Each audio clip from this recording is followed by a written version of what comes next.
Thank you for watching our video. Please give us a big like, subscribe to our channel for new videos every day with amazing cars. Leave us your opinion in the comment section on the video.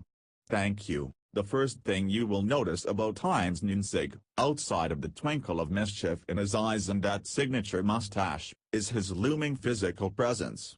Standing 6 feet 6 inches tall, the German-born giant towers above those around him, a larger-than-life Mercedes-Benz retiree with way more than just one hell of a story to tell. Known within the community as a man who almost single-handedly turned the brand's G-Wagon from a scuttled military experiment into the celebrity staple it is today, Heinz is someone who is highly revered by those in the know, a living legend with unshakable aspirations, humble views and an insatiable sense of adventure. I recently had the privilege of spending several days with Nunzig and various members of the Mercedes-Benz Club of America during their annual Starfest event, where I focused both my camera lens and inquisitive mind upon the man responsible for the G-Wagon's salvation and success. Trundling slowly down rutted-out public access roads in Talladega National Forest, we chatted about life in Alabama, Heinz's history with the company, adventures abroad and some of the lesser-known aspects of the vehicle itself, stopping only when a particular photograph was deemed necessary. Heinz's story began the moment he completed college in 1972, where his junior executive sales specialist role at a dealership in Germany kick-started his career with Mercedes-Benz, never expecting that someday he would be living in America. Unbeknownst to most Americans, the sheer magnitude of these Mercedes-owned mega dealerships is downright staggering, with larger operations typically having close to 1,000 employees on deck any given day, making them a rock-solid launch pad for anyone looking to get into the automotive industry. By the time 1978 rolled around, Heinz was being called back to HQ in order to learn the numbers. After what seemed like an eternity of pushing papers, the aspiring auto enthusiast made a decision one night to never tinker with administrative work again. The then 34-year-old began asking around about transfer opportunities. With the move to a less than glamorous role in the cargo van division aligned, Heinz refocused his career upon his strength in sales once more, secretly yearning to work with more interesting automobiles. His big break came in 1979, when the brand's G-Wagon, or Geländewagen if you want to refer to it by its proper title, umlauts and all, was officially dubbed the most unloved vehicle in the lineup by salesmen. Heinz saw his opportunity. The boxy SUV was a love-it-or-hate-it kind of contraption, and with its outline looking somewhat akin to a 5-year-old's artistic interpretation of what a car should look like, had long drawn Heinz's eye. Engineered to be a military machine above all else, the G-Wagon of yesteryear is a far cry from the blend of utilitarianism and opulence seen today. Stripped down, uncomfortable and packing a price tag that with inflation was around a third of what it is today, the brick of a Benz was a bit of an albatross for the sedan and sports car specialist. At the time, the 4x4 was offered exclusively with the 4-cylinder diesel layout, did not come with AC, was cumbersome even in short wheelbase form and featured very few creature comforts. Yet despite all of its frugalities, its unique locking differentials, raised ride height and superior brake-over angles made the Geländewagen an incredibly capable off-road machine.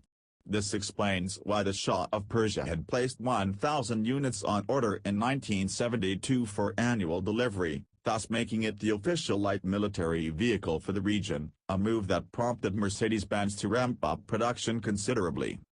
Unfortunately, due to the lack of robotic assembly lines and the specifics of the order, by the time the vehicles were ready, the Shah was no longer in power and Mercedes-Benz was left with a metric mother load of G-Wagons. With nary a military buyer in sight, and millions of dollars in product on the line, the only thing left to do was demilitarize the vehicles for civilian use and put them up for sale to the public.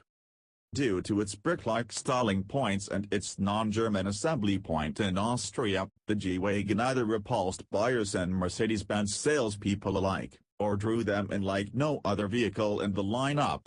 Heinz, in the latter camp, adored the way the vehicle looked, and its undeniable 4x4 prowess and unmistakable design provided the young salesman with a unique sales pitch.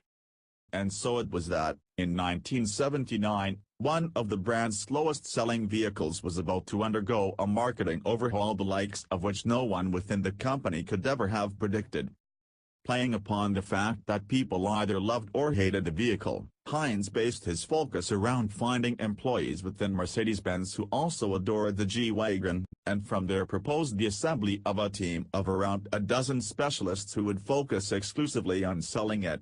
This meant planning out intensive training exercises, where the team would be exposed to every sort of off-road encounter imaginable in a G-Wagon in order to prove firsthand what the vehicle was capable of conquering. Heinz also requested approval to bump sales commission bonuses for anyone who moved the unit, in turn designing incentives like biannual international adventure trips for the top G-Wagon pushers, instantly making the 4x4 a priority for anyone on the sales floor. These incentive trips overseas doubled as a way in which he could leverage foreign dealerships to carry the vehicle, making it a win-win situation for everyone involved. Unorthodox approach approved and in place, Heinz's tactics proved to be wildly successful, and in no time G-Wagon exhibition centers began popping up in dealerships all over Germany, with on-premise off-road test tracks serving as center stage. Convincing a salesperson to bring the prospect's wife and kids along for the ride became a crucial angle as well. Heinz explains that if you could get the whole family in the vehicle, and both the kids and their mother were having a ball off-road, then Dad was almost guaranteed to get one. If a proving ground had not already been built at a dealership, Heinz would instruct employees to take the family on jaunts in nearby forests or down dusty quarries in order to showcase the machine's prowess and superior traction controls. Within just a couple of years, this family-focused approach, coupled with the aforementioned incentives and Heinz's request to have the vehicle outfitted with more luxury options, had turned the G-Wagon from parking lot pariah into sales success. At the time, the original 461 model, a platform that is still being made today, albeit as a naked military version not intended for civilian use, was the only version available to the global market. Although Heinz has never been affiliated with the filling of military orders, he did offer some intriguing insights into the various uses the vehicle provides to governments around the world. From the Australians using them as a preferred vehicle for firefighters, to the United States Marines favoring the chassis over the H-1 Hummer as a drop vehicle due to its narrower width, the G-Wagon has become one of the most preferred government vehicles on the global market. Granted, the militaristic usage of said vehicle has caused some concern as well, with shareholders repeatedly imploring the brand to kill the car, yet still it stands. By the early 1990s, Heinz found himself building the first special edition Mercedes-Benz in history, the G-Classic, and pushing the powers that be to bring the 463 version of the G-Wagon to America. While it took damn near a decade for MBUSA to finally approve this venture, many years prior Heinz had found himself tapped to spearhead a very different, but equally crucial task, developing a vehicle to replace the G-Class and then make it a success. It was 1992, and the board had decided that a successor to the Geländewagen needed to be made, assembling a group of 7 specialists from each corner of the company, with Heinz standing in the center. But the board was shocked by the group's findings.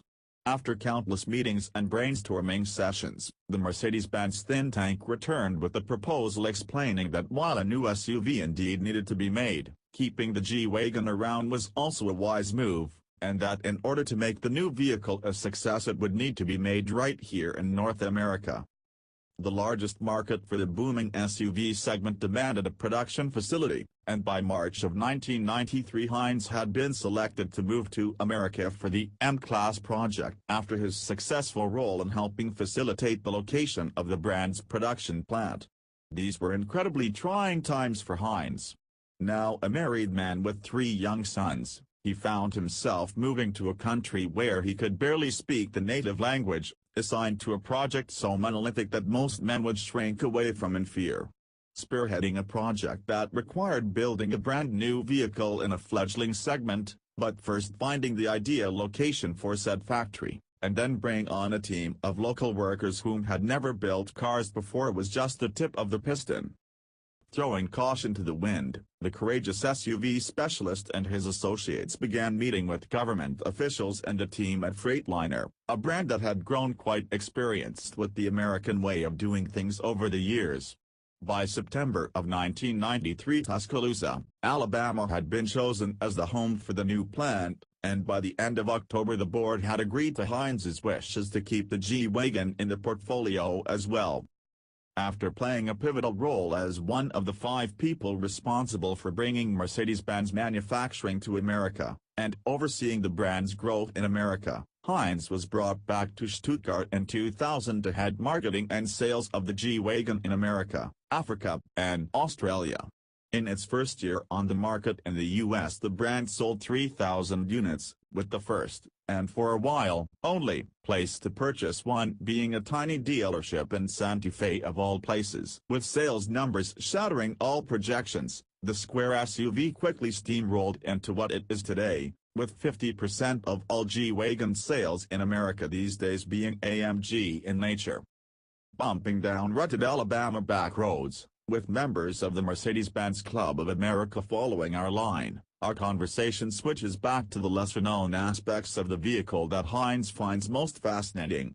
Apparently all products starting with the letter G within the brand are named so due to the G-Wagon's widespread recognition, and that up until the latest version, the body never changed much from the original 4-cylinder version, a baffling thought considering that somehow Mercedes has found a way to stuff a 12-cylinder engine underneath the hood. Navigating carefully around jagged rocks, Heinz tells of how, in 2001, the right-hand drive version was cancelled but brought back when the Australian military requested a shipment, and how the vehicle was purposefully designed to be square and simple in order to make repair and replacement in this field as pain-free as possible. Even the windshield and hood have been engineered to be easily removed and replaced with whatever sheet metal or glass is lying around, making the G-Wagon the only vehicle on the planet that meets all military requirements and luxury needs. I could go on about how Heinz laments the fact that Mercedes-Benz no longer offers both long and short wheelbases, and that for all of its headaches, how he truly misses driving the convertible version. We could talk about the dozens of Geländewagens he has owned, or how the 4x4 squared version I tested the week following our time together remains his dream G, but I believe I should leave you with a fun little Heinz story instead. Back in 1982 and 1983, when it was still somewhat safe to do so, the adventurous German agreed to co-pilot the grueling Ray Paris-Dakar with former Belgian F1 driver Jacky Ickx. Tasked with supporting both the service team's organization and the selling of all 3 vehicles upon arrival in Dakar, Heinz and his entourage proceeded to spend the better part of the next 2 weeks in the blistering heat of the Sahara with little more than a compass to guide them. Although their first attempt did not win any accolades, their stab at the 1983 race allowed the team to take first place among every vehicle fielded, and upon arrival in Senegal, Heinz promptly sold all 3 gently used Geländewagens for cold hard cash at the local Mercedes-Benz dealership. Chortling heartily at the memory, Heinz tells of his return to headquarters in Germany a few days later, trophy in one hand, giant plastic bag full of cash in the other. A victorious moment on every front for the man responsible for it all. Stories like these are a Deutsche Mark a dozen when spending time with Heinz Nünzig. He's the sort of larger-than-life leader that everyone looks up to, both literally and figuratively, and his wanderlust is just as insatiable as his love for all things automotive. Although his unorthodox style of doing things may have ruffled a few traditionalist feathers during his days with Mercedes-Benz, it was the same approach that also made his career such a success. Following his retirement in 2007, Heinz now spends most of his time traveling the globe with the G-Wagon Club he helped create and playing with his grandchildren. After 35 years of working exclusively for the star brand, he is equal parts recognized and revered, a walking G-Wagon encyclopedia with a devout love for the V8 power found in his personal G500, which began life as a demo car in Graz.